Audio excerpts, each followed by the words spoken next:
श्री स्वामी समर्थ. आजचा आपला टॉपिक आहे की कुलदैवत जर आपलं नाराज झाली तर आपल्या घरावर काय काय संकटे ओढवतात आणि काय काय आपल्या समोर समस्या उभे राहतात. तर मी तुमच्या समोर हा एक अनुभव मांडणार आहे, कारण की आमच्यासोबत असंच घडले आहे. आमची जी कुलदैवत आहे, आमची कुलदैवत आहे म्हैसमाची गिरजाई.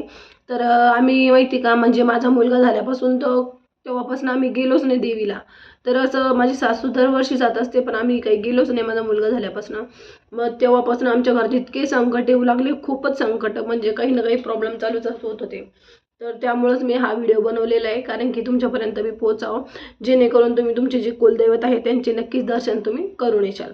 म्हणून कुलदैवत जर आपल्यावर नाराज असेल तर पहिलं म्हणजे तर काय होतं माहिती का, आपल्या घरामध्ये सतत वादविवाद होत असतात. तसंच आहे की सतत भांडणे, खूप अडचणी येत असतात. तसंच पैशाची अडचण येत असते घरामध्ये.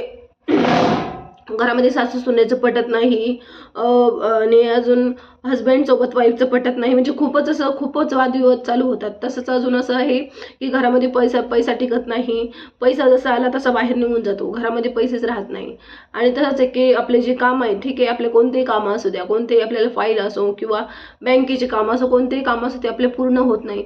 तसंच आहे की खूपच आजार ओढवतात, काही ना काही सतत घरातले हर एक व्यक्तीवर एक एक दुखणे, म्हणजे बिमारी येतच असते. बिमारी म्हणजे खूप मोठ्या बिमारी नाही तर थोडेफार दुखणे येतच असते, सतत चालू असतं. सतत दवाखान्यामध्ये पैसे घालावे लागतात, म्हणजे अशा कित्येकच अडचणी अशा चालूच असतात. तर त्यामुळं काहीतरी उपाय पण आहेत, कारण की आपण जर उपाय असा आहे की आपण जेव्हा कुलदैवतला जाऊ, कुलदैवतचे दर्शन करू, तिथे जे काही आपण आपल्याकडून जे काही गलती झाली तर त्याची आपण माफी मागायची. आणि कुलदैवतला जे आपण अर्पण करतो ते अर्पण करून द्यायचं. तुम्ही काही वाहत असाल, म्हणजे तुम्ही नारळ, फूल, कुणाची कुलदैवत देवी असते तर कुणाचे देव असतं. तर कसं असतं, आता आमची देवी, तर मी तिथं साडी चोळी वाहिली आणि तेल वगैरे असंच काही नारळ वगैरे फोडलं आणि पेढे थोडेसे वाटले. तर असं मी केलंय.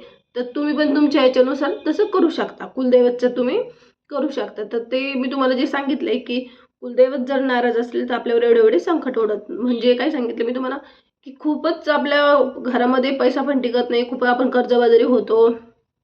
माझ्यासोबत खूप घडलंय असं. तर त्यामुळं आम्ही जेव्हा कुलदैवतला जाऊन आलो तर तेव्हा आमचं सगळं सुरळीत चाललंय. तर म्हणून हा व्हिडिओ बनवण्याचा उद्देश असा होता की ज्यांना कुणाला, आता कसं असतं, कोणाकोणाला माहिती नसतं, तर ज्यांना माहीत नाही तर त्यांनी नक्कीच हा व्हिडिओ शेअर करा, लाईक करा आणि सबस्क्राईब करा. श्री स्वामी समर्थ.